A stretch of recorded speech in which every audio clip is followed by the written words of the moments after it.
Sri Lanka T20 captain, Sunrisers నయా allrounder Wanindu హసరంగపై ICC కఠిన చర్యలు తీసుకుంది. 2 మ్యాచ్ల పాటు నిషేధాన్ని విధించింది.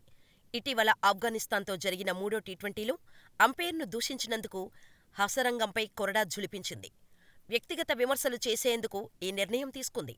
అసలేం జరిగిందంటే, ఆఫ్ఘనిస్తాన్తో బుధవారం జరిగిన ఆఖరి టీ20లో శ్రీలంక 3 పరుగుల తేడాతో ఓటమి పాలైంది. ఈ మ్యాచ్లో అంపైర్ ఘోర తప్పిదం చేశాడని హసరంగ తీవ్ర అసహనం వ్యక్తం చేశాడు. అంతేకాక అంపైరుపై ఘాటు విమర్శలు చేశాడు.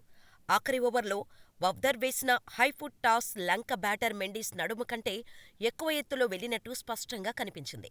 కానీ అంపైర్ నోబెల్ ఇవ్వలేదు. మ్యాచ్ ముగిసిన అనంతరం మైదానంలోనే హసరం తన అసంతృప్తిని వ్యక్తం చేశాడు. అంతేకాక ప్రజెంటేషన్లో ప్లేయర్ ఆఫ్ ది సిరీస్ అందుకున్న తర్వాత అంపైర్ను విమర్శించాడు. అంతర్జాతీయ మ్యాచ్ల్లో ఇలాంటి ఘటనలు చోటు చేసుకోవద్దు. నడుమ ఎత్తు వరకు వచ్చి స్పష్టంగా నిర్ణయాలు వెల్లడించలేని పరిస్థితుల్లో ఇలాంటి నిర్ణయాలు వెల్లడిస్తే ఓ అర్థం ఉంటుంది. కానీ అది చాలా ఎత్తులో వచ్చింది. కాస్త ఎత్తులో వస్తే బ్యాటర్ తలకి బంతి కూడా తగిలింది. ఇది కూడా గమనించలేకపోతే అంతర్జాతీయ క్రికెట్లో అంపైరింగ్ చేయడం అనవసరం. వేరే పని ఏదైనా చూసుకుంటే మంచిది అని హసరంగ అన్నాడు. ఈ విషయాన్ని ఐసీసీ తీవ్రంగా పరిగణించింది. హసరంగపై 2 మ్యాచ్ల నిషేధాన్ని విధించింది. కాగా ఇటీవల జరిగిన వేలంలో హసరంగను సన్రైజర్స్ హైదరాబాద్ కొనుగోలు చేసిన విషయం తెలిసిందే.